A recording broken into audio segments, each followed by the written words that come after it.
আসসালামু আলাইকুম। ডট একাডেমির পক্ষ থেকে তোমাদের সবাইকে স্বাগতম। তো আমরা গত ক্লাসে উদাহরণ 7 পর্যন্ত করছিলাম, পেজ 38। তো লাস্টের যে আমাদের ম্যাথ যেটা ছিল এটা বাকি ছিল, এটা আমরা আজকে করি। মাথা খাটাও। তো আমি এর জন্য গত ক্লাসে করি না, যে তোমরা যাতে বাসায় চেষ্টা করতে পারো।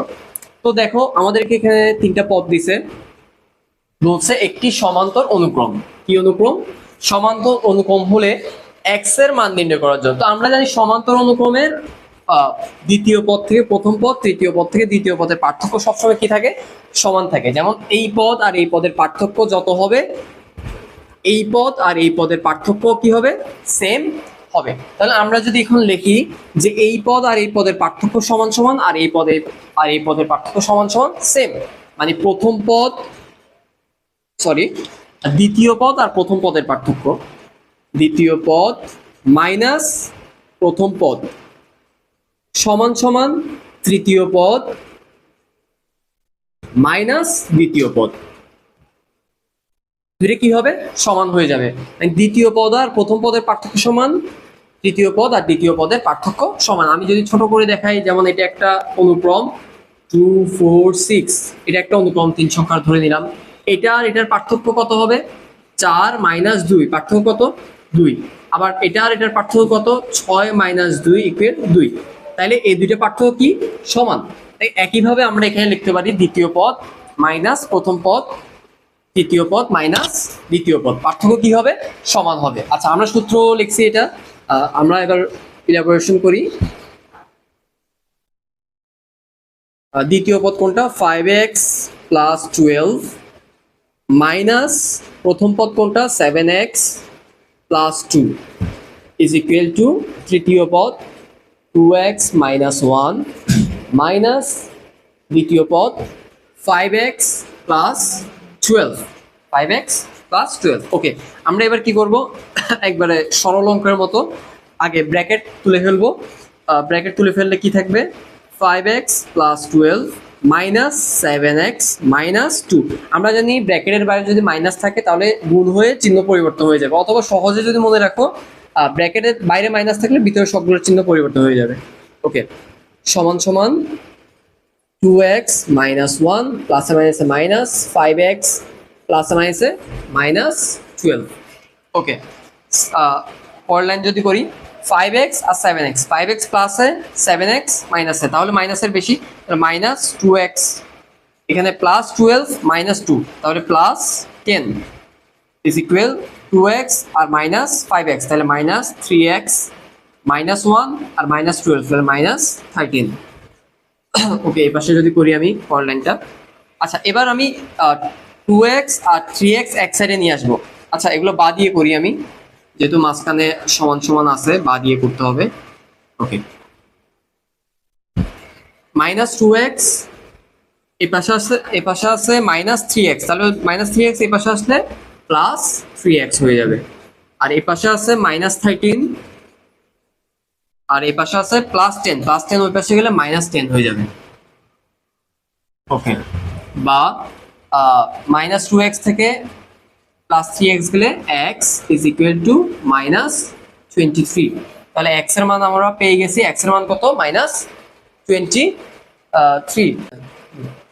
আচ্ছা আচ্ছা, এখানে মেবি 4 হবে। ওকে ওকে, আমরা x এর মান পেয়ে গেছি। x এর মান হচ্ছে -23। ওকে, আমরা পরের পেজে আসি। ওকে, আমরা পরের পেজে আসি। পরের পেজে আমাদের কিছু কাজ আছে, একক কাজ। ওকে, প্রথম বলছে নিচের সমান্তর অনুক্রমে সাধারণ পদ নির্ণয় করো। ওকে,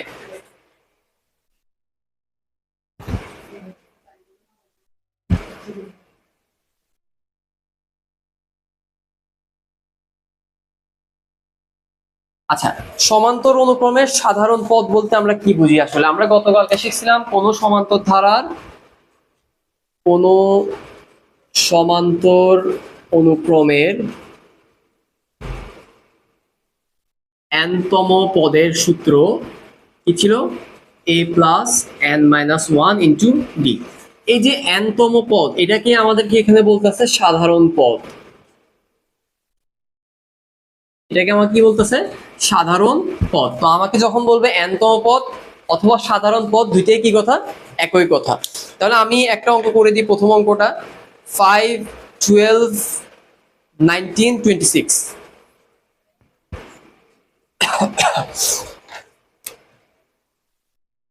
5, 12, 19, 26। এটা একটা সমান্তর অনুক্রম। আমাকে এটা কি বলছে? সাধারণ পদ অথবা nতম পদ বের করতে। তো আমি লিখব অনুক্রমটির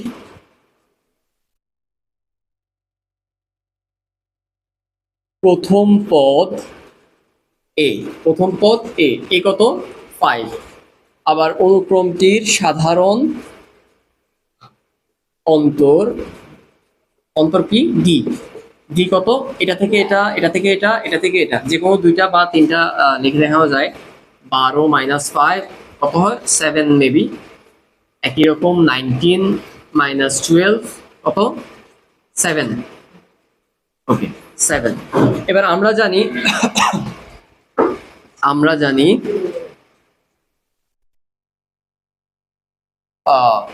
সামান্তর ধারার, সামান্তর অনুক্রমের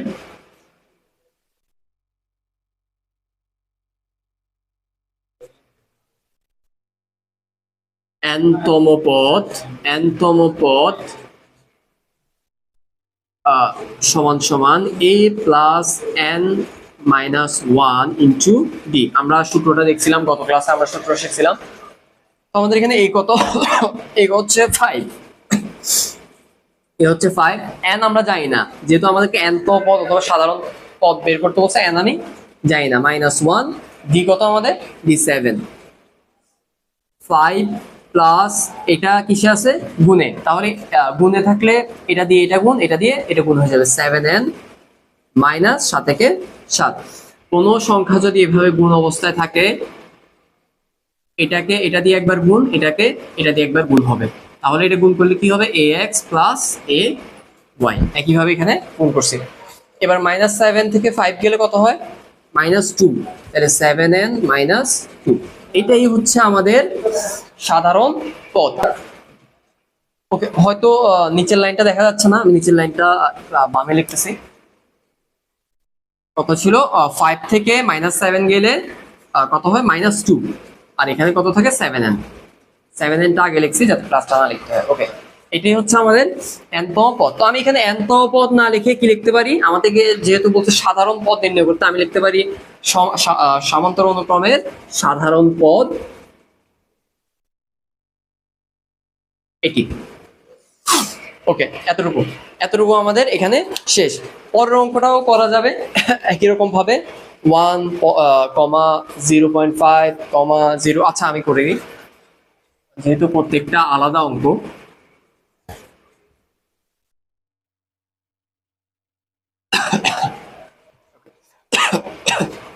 দুই নম্বর অঙ্কটা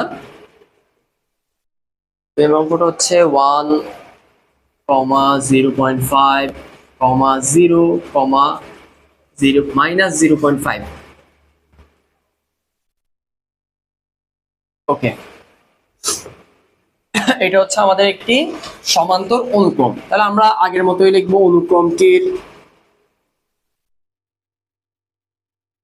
প্রথম পদ a ইজ ইকুয়াল টু, প্রথম পদ কত আমাদের? 1। ওকে, অনুক্রমটির সাধারণ অন্তর d ইজ ইকুয়াল টু কত? এটা থেকে দ্বিতীয়টা থেকে প্রথমটা, আবার তৃতীয়টা থেকে দ্বিতীয়টা, চতুর্থ থেকে দ্বিতীয়টা বাদ দিলে আমরা পেয়ে যাব। তাহলে 0.5 মাইনাস 1। 0.5 থেকে 1 গেলে কত হয়? মেবি -0.5। 0.5 মাইনাস 1, হ্যাঁ -0.5। ওকে, এবার 0 থেকে 0, দ্বিতীয়টা করি। 0 থেকে কি বাদ দেবো? 0.5 বাদ দিব, তাহলে থাকবে -0.5। তাহলে এই -0.5ই হচ্ছে আমাদের সাধারণ অন্তর। তাহলে আমরা এখানে লিখি অনুক্রমটির সাধারণ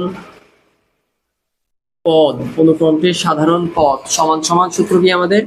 a plus n - 1 into d। আমাদের এই কত? 1 plus n minus one, n তো আমরা জানি না, মাইনাস ওয়ান, জি কত মাইনাস 0.5। ওকে 1।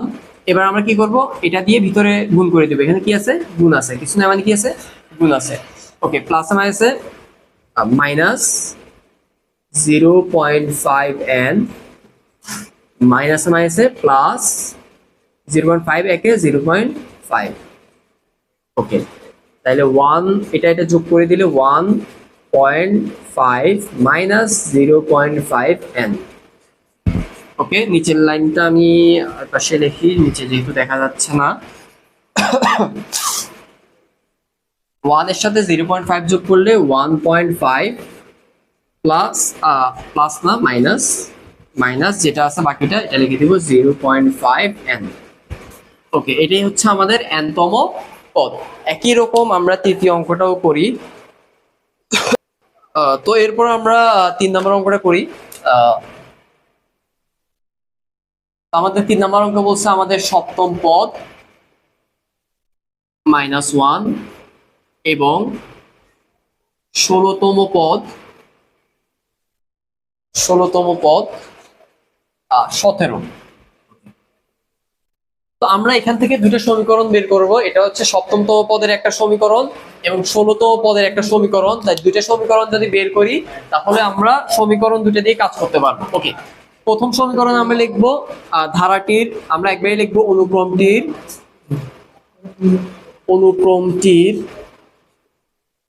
প্রথম পদ ইজ ইকুয়াল টু a। ওকে অনুক্রমটির সাধারণ অন্তর ইজ ইকুয়াল টু d। ওকে তাহলে প্রথম শর্ত মতে a plus n minus one into D. তাহলে আমরা a তো জানি না, প্লাস n জানি, আমাদের এখানে n কত 7 মাইনাস ওয়ান ইন্টু ডি, ডিও আমরা জানি না। ওকে a প্লাস যদি আমি গুণ করে দিই 7 থেকে 1 বাদ গেলে 6 6d। ওকে এখানে প্রথম শর্ত মতে আমরা করছি, এবার আমরা প্রশ্ন লিখবো প্রশ্ন মতে এটা সমান সমান কত, এটা সমান সমান আমরা জানি -1।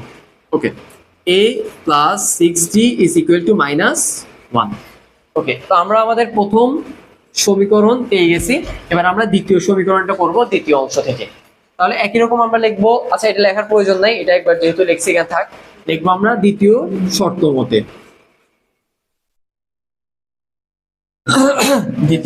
মতে a plus n minus one into D. এ আমরা জানি না, প্লাস n হচ্ছে এখানে কত 16 মাইনাস ওয়ান ইন্টু ডি, তাহলে a প্লাস 15d। 16 থেকে 1 গেলে 15, 15 এর সাথে d গুণ করলে 15d। এবার প্রশ্ন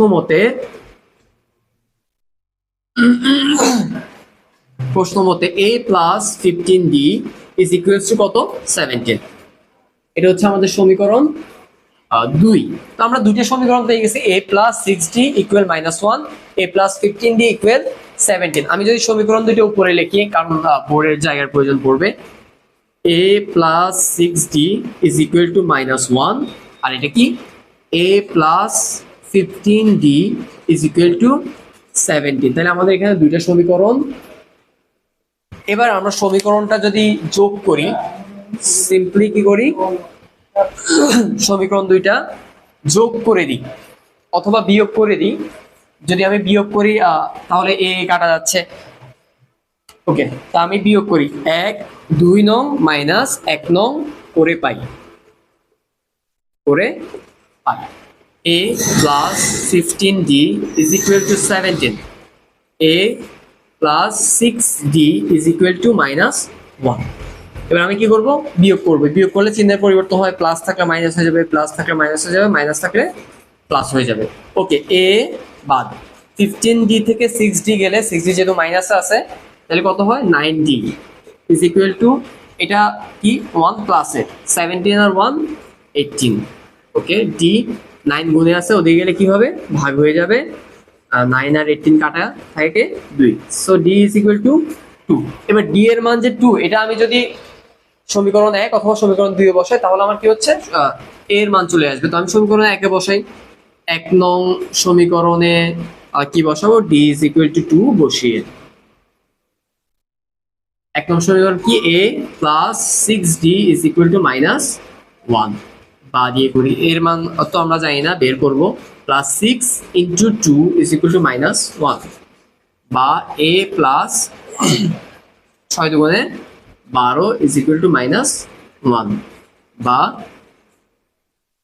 এ ইকুয়াল প্লাস 12 পদে গেলে কি হয়ে যাবে, -12 হয়ে যাবে, -1 -12, সুতরাং a is equal two -13। Okay, so আমরা a এর মান পেয়ে গেছি, a এর মান কত, -13। তো আমরা d এর মান আর a এর মান দুটোই পেয়ে গেছি। a এর মান হচ্ছে -13 আর d এর মান হচ্ছে 2। এবার আমাদেরকে প্রশ্নে বের করতে বলছে কি, সাধারণ পদ। আমাদেরকে প্রশ্নে বের করতে বলছে কি, সাধারণ পদ। তাহলে আমরা সুন্দর করে সাধারণ পদের সূত্র লিখে দিব। সাধারণ পদ অনুক্রমটির সাধারণ পদ সমান সমান a plus n minus 1 into D. তাহলে এই কত, -13 প্লাস n তো আমরা জানি না, -1, d এর মান কত 2, -13 প্লাস 2n প্লাস মাইনাস 2 একে 2 ইকুয়াল 2n মাইনাস 15। তাহলে এই হচ্ছে আমাদের সাধারণ পদ হয়ে গেছে। সো আমি বলে রাখি, এই অঙ্কটা খুবই গুরুত্বপূর্ণ, পরীক্ষার জন্য হোক বা সব কিছুর জন্য হোক, এই অঙ্কটা খুবই গুরুত্বপূর্ণ। ওকে, আমরা পরেরটা করি। নিচের সমান্তর অনুক্রমে ফাঁকা পথগুলো নির্ণয় করো। ক নাম্বার,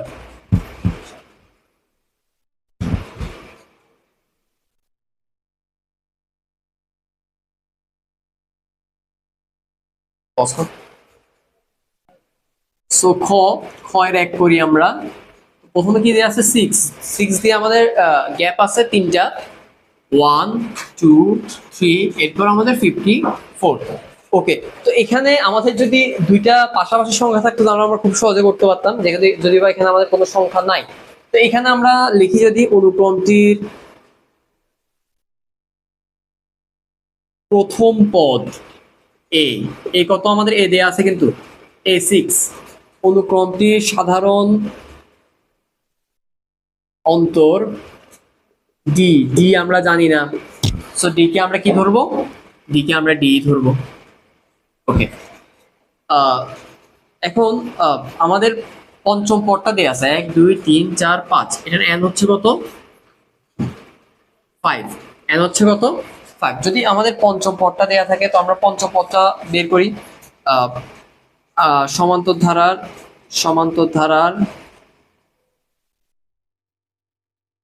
সমান্তর অনুক্রমের কত, পঞ্চমতম পদ সমান সমান a plus n minus 1 into D. তাহলে a আমাদের কত, 6 প্লাস n কত 5 মাইনাস 1, ডি আমরা জানি না, তাহলে 6 প্লাস 5 থেকে 1 গেলে 4, 4d। ওকে, এবার আমরা লিখতে পারি না, প্রশ্ন মতে 6 প্লাস 4d ইকুয়াল কত, 54। পঞ্চম পদ কত, 54, আমরা বাদ দিয়ে করি, 4d is equal two 54 minus 6 বা 4d ইজ ইকুয়াল টু 54 থেকে 6 গেলে কত, 48 মেবি, 48 বা d is equal two 48 divide 4, যেহেতু গুণে আছে দিকে কি হবে, ভাগ, কাটাকাটি করলে কত হয়, 10 11 12 মেবি। সুতরাং d is equal two 12, d is equal two কত, 12। তাহলে পার্থক্য আমাদের কত, 12, পার্থক্য কত, 12। তাহলে এই সংখ্যা থেকে এই সংখ্যার পার্থক্য কত, 12। মানে এখান থেকে যদি আমি 12 বিয়োগ করি এই সব চলে আসবে, এটা থেকে যদি আবার 12 বিয়োগ করি এটা চলে আসবে, এটা থেকে যদি আবার 12 বিয়োগ করি এটা চলে আসবে। তাহলে কত হবে, 54 থেকে 12 বিয়োগ করলে কত, 54 মাইনাস 12, 42, আবার 42 মাইনাস 12, 30, 30 মাইনাস 12, 18, 18 মাইনাস 12, 6। এই হচ্ছে আমাদের অঙ্ক। আচ্ছা, আমরা 2 নম্বর অঙ্কটা করি। 2 নম্বর অঙ্কটা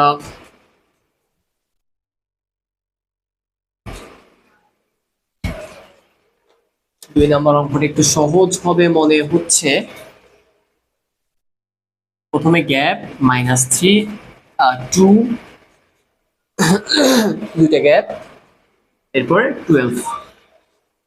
17। ওকে, এখান থেকে আমাদের প্রথম পদ নাই, ঠিক আছে, কিন্তু সহজে আমরা পার্থক্য বের করতে পারতাছি না। এই পদটা থেকে এই পদটা যদি আমি মাইনাস করি, 2 মাইনাস দ্বিতীয় পদ, তৃতীয় পদ থেকে দ্বিতীয় পদ মাইনাস করি, তাহলে কত হয়? 2 মাইনাস মাইনাস প্লাস 3 5, এর পার্থক্য কত? 5। তাহলে এটা থেকে যদি আমি 5 কি করি, মাইনাস করি, তাহলে এটা তো পেয়ে যাবো না। -3 থেকে যদি 5 মাইনাস করি, এর কত হয়? -8। তাহলে এখানে কত হবে? -8। আবার এটার সাথে 5 প্লাস করি, 2 এর সাথে 5 প্লাস করলে কত হবে? 7 7 এর সাথে 5 প্লাস করি, 7 8 9 10 11 12, 12 এর সাথে আবার 5 যোগ করি, 17। ঠিক আছে, ওকে। এর তো আমাদের সমান্তর অনুক্রমের এই হচ্ছে শেষ পর্যায়ে। সমান্তর অনুক্রম নাই। সমান্তর অনুক্রম মনে রাখবা, একটাই সূত্র, nতম পদ নিয়ে একটাই সূত্র, a plus n minus 1 into D, a plus n minus 1 into D. এরপরে আমাদের সমান্তর ধারার এখানে কোনো সূত্র নাই, একটা সূত্র দিয়ে আমরা এখানে সবগুলো যাবতীয় অঙ্ক করতে পারবো। আরেকটা কথা, এখানে কয়ের 3 নম্বর অঙ্কটা খুবই জরুরি। কয়ের 3 নম্বর অঙ্কটা বেশি বেশি করে প্র্যাকটিস করবা, এটা খুবই জরুরি একটা অঙ্ক। তো ইনশাআল্লাহ দেখা হবে পরের ক্লাসে। আসসালামু আলাইকুম।